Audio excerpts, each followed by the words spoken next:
नमस्कार दोस्तों, स्वागत है आपका अल्फा इंस्टीट्यूट में। हम क्लास 11th के मैथ के टॉपिक को पढ़ाएंगे, ठीक है ना। क्लास 11th के मैथ, इससे पहले क्लास 11th का पूरा सिलेबस डिस्कस हो चुका है, ठीक है। अगर आप लोग नहीं देखे हैं तो वह वीडियो ज़रूर देख लीजिएगा ताकि आपको 11th का सिलेबस पहले पता चल जाए। उसके बाद उसमें देखेंगे तो पहला चैप्टर है आपका समुच्चय, सेट, है ना। समुच्चय क्या होता है, समुच्चय कैसे लिखा जाता है, ठीक है ना। यही सब समझना सबसे ज़्यादा ज़रूरी है। समुच्चय को लिखना सबसे ज़्यादा ज़रूरी है, ठीक है ना, समझना उसको।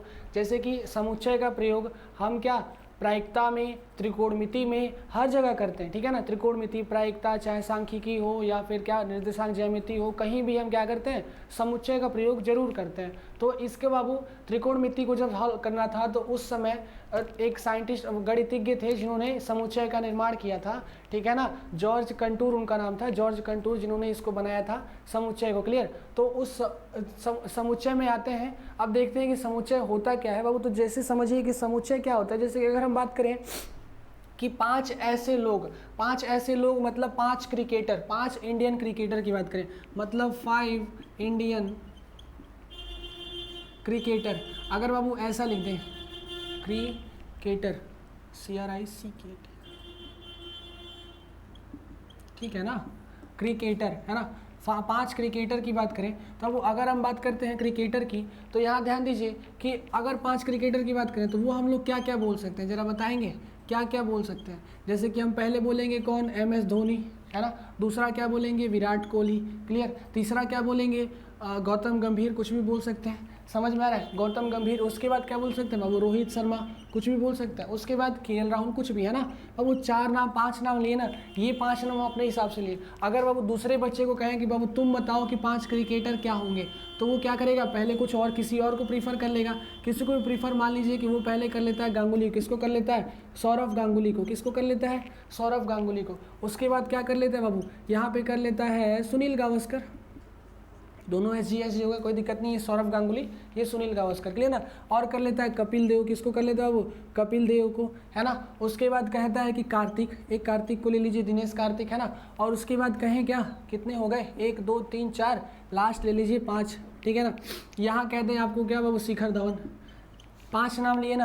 अब यहाँ ध्यान दीजिए कि अगर हम 5 क्रिकेटर की बात करें, 5 इंडियन क्रिकेटर की बात करें, तो किसी ने कुछ और नाम लिया, किसी ने कुछ और नाम लिया, तो क्या कहेंगे कि यह समुच्चय है, बिल्कुल नहीं है। 5 क्रिकेटर समुच्चय बनेगा, नहीं बनेगा। मतलब वह सभी मान जो फिक्स होते हैं, क्लियर ना, जो फिक्स होते हैं उसी को समुच्चय कहते हैं। बात समझ में आ रही है। तब यहाँ पे 5 क्रिकेटर क्या हो सकते हैं, समुच्चय नहीं हो सकते, क्लियर ना। लेकिन यही बात हम क्या कर दें बाबू, यहीं पर अगर हम बात कर दें कि शुरुआत के नेचुरल नंबर, बात करते हैं नेचुरल नंबर, किसकी बात करें बाबू, नेचुरल नंबर की। तो बाबू नेचुरल नंबर होते कितने हैं, यही ना होते हैं 1 2 3 4 5 6 7 8 9, क्लियर ना, यही होते हैं ना। ये बाबू अगर इसको हम ऐसे लिख दें कॉमा के साथ, किसके साथ लिख दें, कॉमा के साथ, और इसको बंद कर दें मझले ब्रैकेट में, किसमें बंद कर दें बाबू, मझले ब्रैकेट में। ये बाबू फिक्स है ना, जब भी कहेंगे नेचुरल नंबर तो यही लिखोगे ना आप, 1 2 3 4 5 6 7 8 9, यही लिखेंगे। तो इसका मतलब यह क्या है बाबू, समुच्चय है। मतलब समुच्चय को अगर डिफाइन किया जाए तो वह नंबर जो फिक्स हो, जिसके साथ कॉमा लगा हो और ये क्या मझले ब्रैकेट में बंद हो, उसको क्या बोलेंगे, समुच्चय बोलेंगे। समझ में आ रहा है कि नहीं आ रहा है। वो ऐसा समुच्चय ही बनता है। समुच्चय कभी भी बनाने के लिए सभी नंबर के बीच में क्या लगाते हैं, कॉमा, और उसके बाद 1 2 3 4 5 6 7 8 9, ये तो नेचुरल नंबर का हो गया। अगर हम बात करें कि बाबू इंग्लिश वोवेल, किसकी बात करें, इंग्लिश वोवेल। बाबू अगर इंग्लिश वोवेल की बात करें तो वोवेल होते कितने हैं, तो 5 ही होते हैं ना। कितने होते हैं, 5, A E I O U, है ना, यही होते हैं 5 वोवेल। अब इसको लगा दो कॉमा, क्या कर दो, कॉमा, और इसको बंद कर दो मझले ब्रैकेट में, बन गया समुच्चय।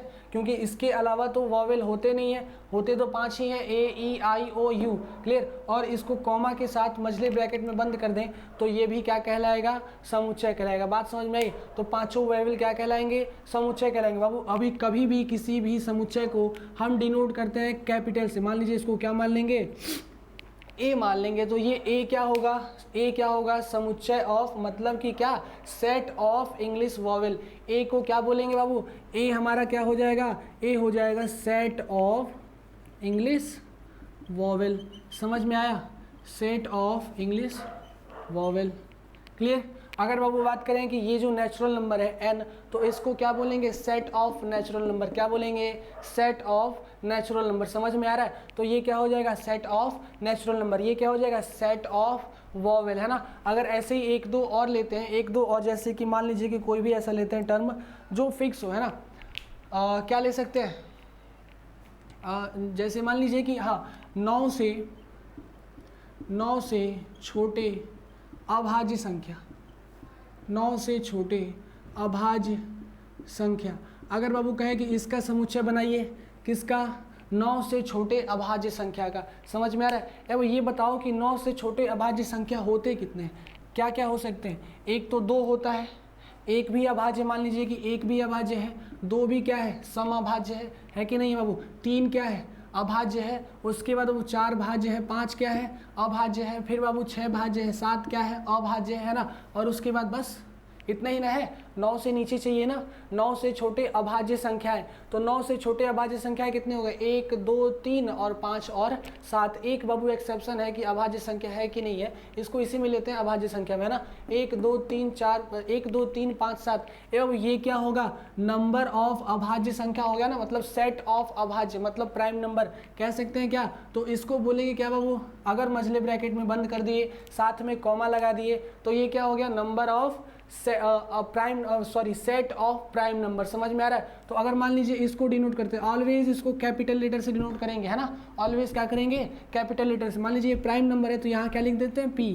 क्या लिख देते हैं, पी। तो इस पी को क्या बोलेंगे, पी जो है हमारा, पी इज सेट ऑफ क्या बाबू, प्राइम नंबर।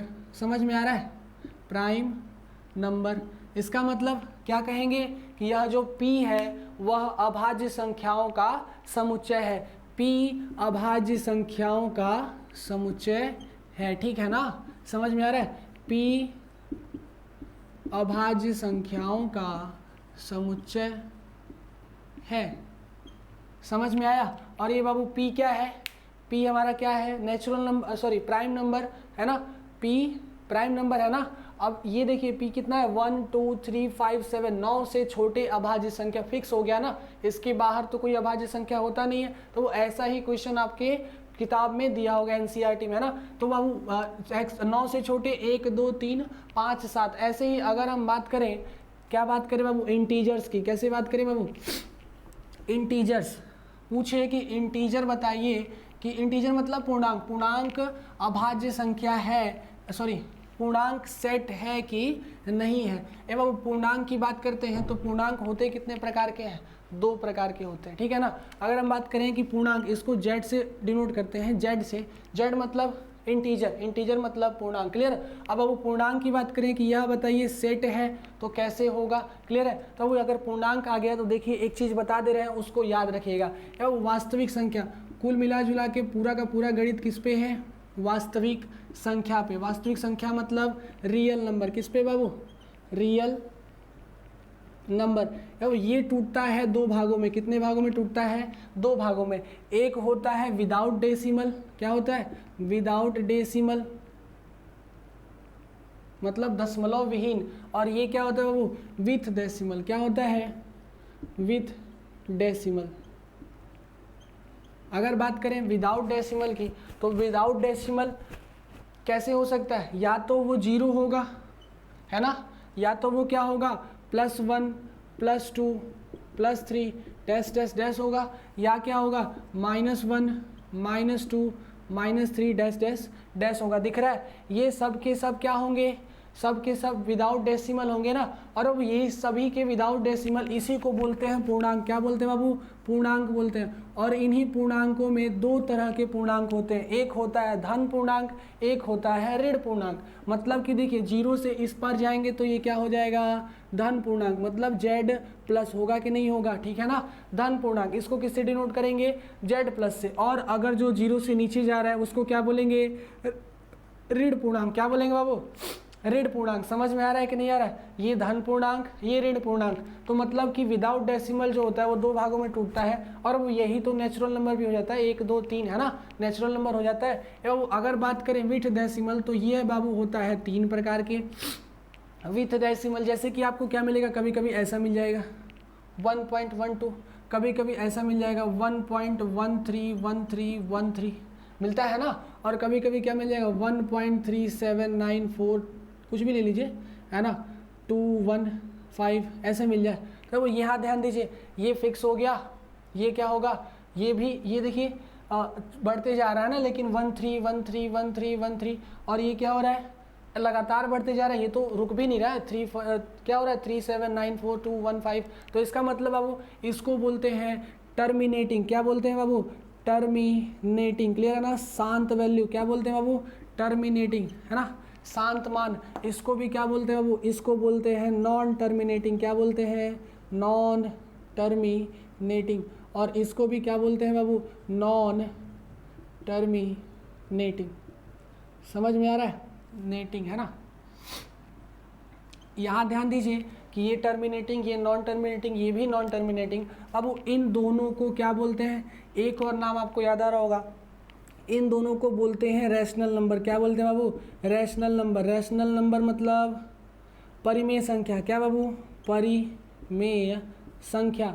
परिमेय संख्या उसे कहते हैं जो p/q के रूप में लिखा जा सकता है और q नॉट इक्वल टू 0 होता है। याद रखिएगा, परिमेय संख्या उसे कहेंगे जो p/q के रूप में लिखा जा सकता है और q नॉट इक्वल टू 0 होता है। यहाँ ध्यान दे रहे हैं। और अब ये जो नंबर होगा, ऐसे नंबर को बोलेंगे क्या, ये रैशनल नंबर हो गया, तो ये क्या होगा, इरैशनल नंबर, है ना, इरैशनल नंबर। समझ में आया, ये क्या होगा, इरैशनल नंबर, इसका मतलब अपरिमेय संख्या। क्लियर, अपरिमेय संख्या, ठीक है ना। तो वैसे नंबर जिनको दशमलव के बाद भी शांत नहीं किया जा सकता है, अशांत, उसको क्या बोलते हैं, अपरिमेय संख्या।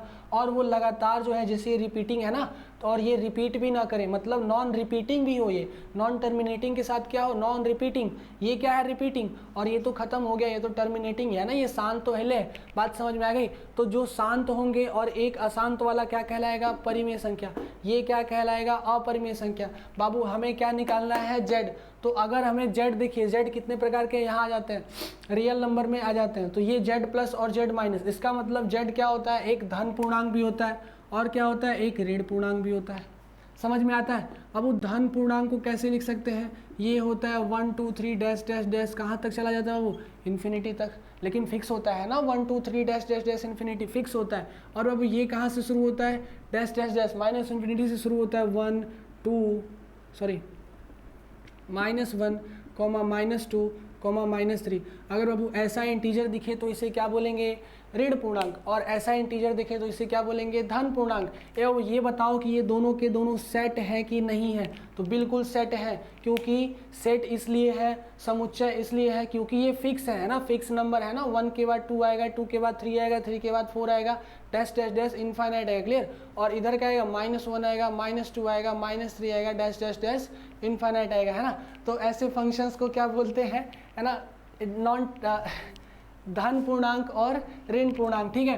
तो अब यहाँ ध्यान दीजिए, अगर हम बात करें कि z जो है वो सेट है कि नहीं है, समुच्चय है कि नहीं है, तो समुच्चय है। और यह समुच्चय है कि नहीं है, तो बिल्कुल समुच्चय है। बात समझ में आई। तो चलिए ये चीज़ समझ में आ गया। इसके बाद कुछ क्वेश्चन बनाते हैं, उससे पहले 2 विधि पढ़ लेते हैं। उस समुच्चय निकालने के कितने विधि होते हैं, 2 विधि होते हैं ना। पहली विधि को बोलते हैं रोस्टर विधि। क्या बोलते हैं वो, पहली विधि को बोलते हैं रोस्टर विधि। ठीक है। और दूसरी विधि को बाबू क्या बोलते हैं, दूसरी विधि को बोलते हैं समुच्चय निर्माण विधि। क्या बोलते हैं, समुच्चय निर्माण विधि। समुच्चय निर्माण विधि। आपके पास कितने विधि मिले बाबू, 2 विधि। एक होता है समुच्चय निर्माण विधि और एक होता है रोस्टर विधि। क्लियर। क्या होता है, रोस्टर विधि, या इसको बोलते हैं क्या बाबू, सारणीबद्ध। क्या बोलते हैं, सारणीबद्ध विधि। समझ में आया। आपके पास समुच्चय निकालने कितने विधि, 2।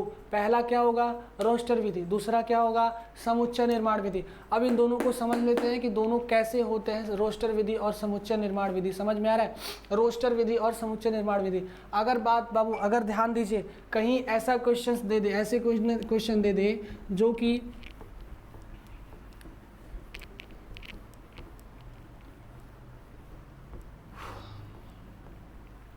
अगर मान लीजिए आपको देता है यही वाला देता है, ये वाला फंक्शन ऐसा कि क्या लिखे, पूर्णांकों, सभी धन पूर्णांकों का समुच्चय। क्वेश्चन क्या है आपका बाबू, क्वेश्चन अगर आपको ऐसा दिखे, सभी धन पूर्णांकों का समुच्चय, ठीक है ना, सभी, पहला क्वेश्चन, सभी धन पूर्णांकों का समुच्चय, समुच्चय गड़बड़ हो गया, समुच्चय, अब ठीक है ना। क्या क्वेश्चन पूछ दे, सभी धन पूर्णांकों का समुच्चय, अगर क्वेश्चन ये दे दे तो इसको बाबू हमें लिखना कितने विधि में है, दो विधि में, पहला विधि रोस्टर विधि या सारणीबद्ध विधि और दूसरी विधि समुच्चय निर्माण विधि, दोनों में लिखते हैं। तब वो क्या कहा है कि सभी धन पूर्णांक ना, तो धन पूर्णांक क्या, इंटीजर z प्लस क्या होते हैं 1 2 3 4 5 6 dash dash dash plus infinity, clear. तब अगर सभी धन पूर्णांकों का समुच्चय कहे तो अगर हमें बाबू इसको लिखना हो किसमें, समुच्चय निर्माण विधि में, किसमें लिखना हो, समुच्चय निर्माण विधि, क्लियर, समुच्चय निर्माण विधि। तो अब इसको लिखने का तरीका ध्यान दीजिए क्या होता है, इसको लिखते हैं कैसे, तो x बिलोंग है ना, x टेंस टू क्या कर रहे हैं बाबू, सभी धन पूर्णांक, क्या लिखे बाबू, सभी धन पूर्णांक, और अगर इसको ब्रैकेट में बंद कर दें तो इसे बोलते हैं, क्या बोलते हैं, समुच्चय निर्माण विधि। ये क्या कर रहा है, निर्माण कर रहा है, समुच्चय को क्या कर रहा है, निर्माण कर रहा है। लेकिन बाबू इसी को अगर हम ऐसे लिख दें, कैसे, बिल्कुल ऐसे 1 2 3 4 डैश डैश डैश, अगर ऐसे लिख दें तो ये बाबू क्या हो गया हमारा, रोस्टर विधि, रोस्टर विधि, या फिर इसको और क्या कह सकते हैं, रोस्टर विधि या सारणीबद्ध, सारणीबद्ध विधि। दिख रहा है ना सारणीबद्ध, समझ में आ रहा है, 1 2 3, इसका मतलब वैसे नंबर जिनको हिंदी में लिखे और x क्या करें, 10 ये करें है ना, such that x such that सभी धन पूर्णांक, तो ये क्या होगा बाबू आपका समुच्चय निर्माण विधि। और अगर उसी को ऐसे लिख दें तो वो क्या हो जाएगा आपका रोस्टर विधि या सारणीबद्ध विधि। समझ में आ रहा है, ये दोनों चीज़ें समझ में आ गई। एक और एग्जाम्पल लेते हैं इस पर, एक और एग्जाम्पल छोटा सा लेते हैं, जैसे कि अगर हम कहें, अगर हम बाबू कहें कि 10 से छोटी विषम धन पूर्णांक का समुच्चय, क्वेश्चन आपके लिए क्या मिलेगा दूसरा, 10 से छोटी विषम धन पूर्णांक का समुच्चय, ऐसा क्वेश्चन आपको मिल जाए कि 10 से छोटी विषम धन पूर्णांक का समुच्चय, और उसको बाबू हमें दोनों विधियों में लिखना हो। कैसे विधियों में, दोनों विधियों में। पहला विधि हम कौन सा लिखेंगे, समुच्चय निर्माण विधि। तो बाबू इसी को लिखना हो अगर हमको समुच्चय निर्माण विधि में, तो देखिए कैसे लिखते हैं, समुच्चय निर्माण विधि। अब इसको डायरेक्ट लिखेंगे x है ना, क्या लिखेंगे, x सच दैट क्या करना है, 10 से छोटी विषम धन पूर्णांक निकालने हैं ना, तो यहाँ पे साफ साफ यही चीज़ लिख देंगे हिंदी में, 10 से छोटी विषम धन पूर्णांक। ये हमारा क्या हो गया बाबू, ये हमारा कौन सी विधि आ गई, समुच्चय निर्माण विधि। समुच्चय निर्माण कर रहे हैं ना, 10 से छोटी विषम धन पूर्णांक, 10 नहीं है, 10 विषम तो नहीं है ना, लेकिन 10 से छोटी विषम धन पूर्णांक, इसे क्या बोलेंगे, समुच्चय निर्माण विधि। अगर इसी को हमको लिखना हो रोस्टर विधि में, कैसे लिखना बाबू, रोस्टर विधि में, तो एकदम आसान, रोस्टर विधि में क्या करते हैं, या देखिए इसका नाम और क्या है, सारणीबद्ध, मतलब इसी को सारणी में बद्ध कर दीजिए। तो सारणी में बद्ध करेंगे तो अब आपको क्या मिलेगा, मान लीजिए कि ये सेट ए है, कौन सा सेट है, ए है, इसको हमेशा किसमें लिखेंगे, कैपिटल में, अंदर वाले किसमें लिखेंगे, स्मॉल में। अगर अंदर आपको सेट किसी इंग्लिश वर्ड का मिलता है तो वो सभी इंग्लिश वर्ड हमेशा ध्यान रखिएगा स्मॉल में लिखना है। समझ में आ रहा है। यहाँ देखिए अगर 10 से छोटी विषम धन पूर्णांक है तो पहली विषम धन पूर्णांक क्या होगी, 1 होगी, दूसरी 3 होगी, तीसरी 5 होगी, चौथी 7 होगी और पांचवी 9 होगी, यही होगी ना। अब देखिए रोस्टर विधि समझ में आया। रोस्टर विधि में 1 3 5 7 9 पूरे के पूरे सारणीबद्ध विधि में समझ में आया कि नहीं हुआ। उसी को अगर समुच्चय निर्माण विधि में लिखेंगे तो x सच दैट 10 से छोटी सभी धन पूर्णांक, और उसी को अगर रोस्टर विधि में लिखेंगे तो a इज इक्वल टू 1 3 5 7 और 9, ये क्या हो जाएगा 10 से छोटी विषम धन पूर्णांक। समझ में आ रहा है। ऐसे ही क्वेश्चंस आपके पहले चैप्टर में पूछे जाएंगे, ठीक है ना। 2 क्वेश्चन और भी 1-2 करा लेते हैं। जैसे कि देखिए अगर आपको डायरेक्ट मिल जाए ऐसा, अगर आपको कहे, क्या कहे, प्राकृत संख्याओं का समुच्चय, क्वेश्चन आपको क्या दे दे, प्राकृत संख्याओं का समुच्चय, तब वो लिखने का कितने तरीके, समुच्चय। अगर इसको बाबू अगर आप लोग डायरेक्ट ऐसे लिख दें, ये क्या हो जाएगा n नेचुरल नंबर। क्लियर। तो ये भी क्या है, सेट है। अगर कहीं ऐसा दिखता है तो ये भी क्या है, नेचुरल नंबर सेट है। किसका सेट है, प्राकृत संख्याओं का सेट है। समझ में आए। तो अगर ये n ऐसे लिख दे तो ये क्या हो जाएगा, प्राकृत संख्याओं का समुच्चय, ठीक है ना। और बाबू देखिए ऐसे ही करके आपको कुछ और लिखवा दे रहे हैं, लगातार नंबर, उसको याद रखिएगा। समझ में आ रहा है कि नहीं आ रहा है, ठीक है। और इसके बाद बाबू दूसरा नंबर याद रखिएगा, क्या, हाँ, पूर्णांकों का समुच्चय। अभी तक इसी को करा रहा है ना, पूर्णांकों का समुच्चय। ये बाबू क्या हो जाएगा आपका z, ये भी पूर्णांकों का समुच्चय है कि नहीं है, ये भी क्या है, पूर्णांकों का समुच्चय है। क्लियर है ना। और उसके बाद बाबू अगर ऐसा ही आपको मिले, क्या मिले, अगर आपको ये मिले कि क्या परिमेय संख्याओं का समुच्चय, तो उसको क्या लिखेंगे बाबू, परिमेय संख्याओं का समुच्चय। तो ये क्या हो जाएगा, परिमेय संख्या किससे डिनोट करते हैं, r से। बन गया। अगर कहीं कैपिटल R दिखे उसका मतलब वो क्या होगा, परिमेय संख्याओं का समुच्चय। क्लियर है ना। इसके बाद बाबू अगर आपको दिखे अपरिमेय संख्याओं का समुच्चय, क्या दिखे, अपरिमेय संख्याओं का समुच्चय, क्या मिले बाबू आपको, क्या मिले, अपरिमेय संख्याओं का समुच्चय, है ना। अपरिमेय संख्याओं का समुच्चय, तो उसको क्या बोलेंगे बाबू, यहाँ पे r डैश कर देते हैं। क्या करते हैं, r डैश। तो ये क्या हो जाता है, अपरिमेय संख्याओं का समुच्चय। क्लियर है ना। इतना याद हो रहा है। प्राकृत संख्याओं का समुच्चय, पूर्णांकों का समुच्चय। वो पूर्णांकों का समुच्चय ध्यान दीजिए, ये 2 को होता है पूर्णांक। कौन सा, शुरुआत में ही बताए, एक धन पूर्णांक, एक ऋण पूर्णांक। तो अगर बाबू बस पूर्णांक लिख दे तो यहाँ अगर z लगा दे तो ये क्या हो जाएगा, धन पूर्णांक हो जाएगा कि नहीं हो जाएगा, ठीक है ना, धन पूर्णांकों का समुच्चय। और बाबू अगर हम वहाँ पे z माइनस लगा दें, क्या कर दे, z माइनस लगा दें, तो ये बाबू एक और बन गया, ऋण पूर्णांकों का समुच्चय बन गया ना, ऋण पूर्णांकों का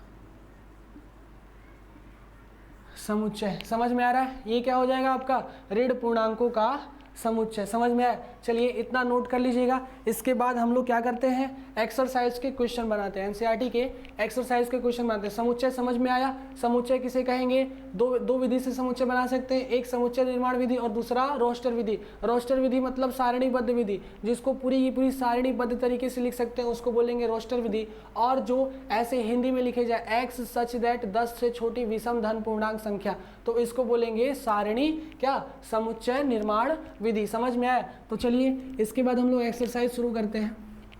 एक्सरसाइज में आसान क्वेश्चन है, सभी के सभी क्या है, एकदम सिंपल क्वेश्चन है बनाना। समुच्चय तो बहुत आसान चीज़ होता है, लेकिन एक बात ध्यान रखिएगा कि इसका ज़रूरत हर जगह पड़ता है, हर जगह, चाहे प्रायिकता, चाहे त्रिकोणमिति, ज्यामिति, कुछ भी हो, सब में क्या होता है, समुच्चय का जरूरत पड़ता है, ठीक है ना। जैसे कि अगर बाबू अगर हम बात करें पहला क्वेश्चन की अगर हम बात करें, ऐसा आपका एक्सरसाइज शुरू हो रहा है, ठीक है ना, एक्सरसाइज 1.1। क्लियर। अगर हम बात करें पहला क्वेश्चन, उसमें दिया है कि J से प्रारंभ होने वाले महीनों के नाम का समुच्चय। क्या बना बाबू, J से प्रारंभ होने वाले महीनों के नाम का समुच्चय। बाबू दिमाग में चलाइए, J से प्रारंभ होने वाले महीने कौन कौन से हैं। पहला महीना सबसे पहले महीने पे आते हैं, क्या होता है, जनवरी होता है ना। ये बाबू उसके बाद क्या होता है, फरवरी, उसके बाद मार्च, फिर अप्रैल, फिर मई, फिर क्या आता है, जून आ गया ना, फिर जे से प्रारंभ होने वाला जून, फिर उसके बाद क्या आता है, जस्ट उसके बाद जे से प्रारंभ होने वाला जुलाई आता है ना, फिर अगस्त, सितंबर, अक्टूबर, नवंबर, दिसंबर, कोई भी जे से स्टार्ट नहीं हो रहा है। अब वो 3 हुए ना जे से स्टार्ट, इसका मतलब 3 के 3 फिक्स है ना, इसके अलावा कोई भी जे से स्टार्ट नहीं ना हो रहा है, इसका मतलब यह क्या है, समुच्चय है। क्या है, समुच्चय है। समझ में आ रहा है, ये क्या है, समुच्चय है। और ये समुच्चय कैसा है, मंथ का समुच्चय है। समझ में आया कि नहीं आया, तो मंथ का समुच्चय क्या होगा, जनवरी, जून और जुलाई। एक बात बताइए कि ये कौन सी विधि में लिखे हैं, दिख रहा है, ये विधि कैसा है, तो ऐसा है ना, जो पूरा का पूरा हमको खुल के दिख जाए। समझ में आया, सारणीबद्ध विधि या रोस्टर विधि, तो ये रोस्टर विधि है ना, तो क्या लिख सकते हैं कि यह रोस्टर विधि है। या वो अगर इसी को कहे कि समुच्चय निर्माण विधि में लिखिए, समुच्चय निर्माण विधि में लिखिए, तो आप लोग क्या लिखेंगे बाबू, यह अगर हमें कहे कि समुच्चय निर्माण विधि में लिखना हो तो इसको क्या लिखेंगे, क्योंकि ये समुच्चय है तो लिख सकते हैं। ये क्या लिखेंगे कि मान लीजिए कि ये क्या है, मंथ है ना, तो मंथ सच दैट, कौन से मंथ, जे से प्रारंभ होने वाले मंथ है ना, जे से प्रारंभ होने वाले महीने। समझ में आया, दोनों विधि समझ में आया। पहली विधि रोस्टर विधि, पूरा का पूरा एकदम लिख देंगे सारणीबद्ध, जनवरी, जून और जुलाई ये जे से प्रारंभ होते हैं और ये फिक्स है, इसलिए यह समुच्चय भी है। यह जो ऊपर लिखा हुआ है यह क्या है, समुच्चय भी है। जनवरी, जून और जुलाई रोस्टर विधि से हो गया, और समुच्चय निर्माण विधि से क्या आ गया, मंथ ऑफ जे से प्रारंभ होने वाले महीने। क्लियर है ना, कोई डाउट इसमें नहीं ना बाबू, एकदम आसान क्वेश्चन। इसके बाद देखिए बाबू, अगर आपको क्वेश्चन ऐसे दे दे कि भारत के 10 सबसे प्रतिभाशाली लेखक, क्या दे दे, भारत के 10 सबसे प्रतिभाशाली लेखक, 10 नहीं, चलिए हम लोग 5 बनाते हैं, 10 लिखने में लंबा हो जाएगा। 10 सबसे प्रतिभाशाली लेखक। लेकिन एक बात बताइए, जैसे हम क्रिकेटरों का नाम लिए हैं वैसे ही तो लेखक भी हैं।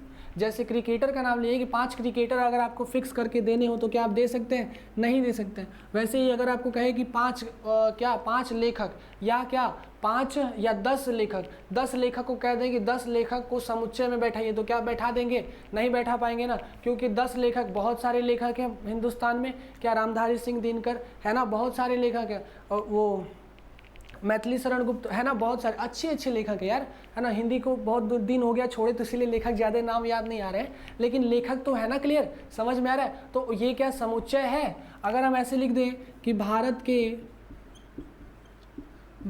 के 10 सबसे प्रतिभाशाली लेखक,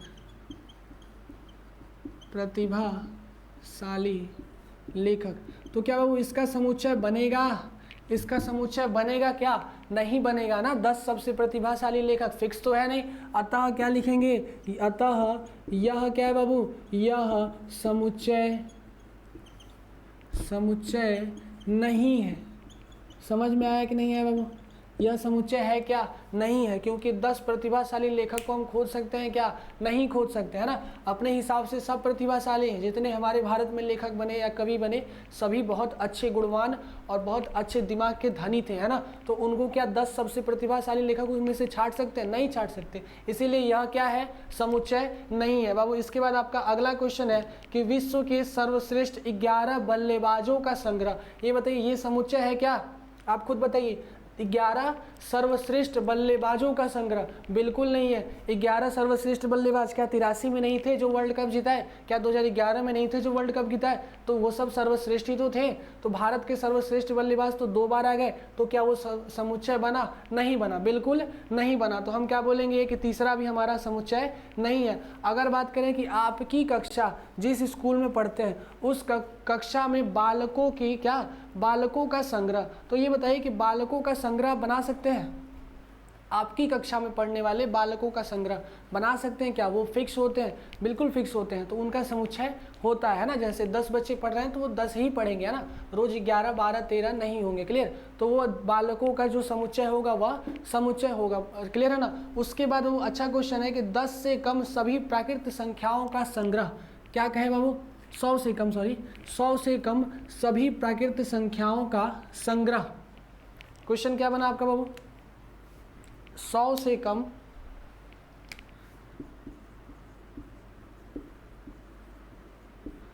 100 से कम सभी प्राकृत संख्याओं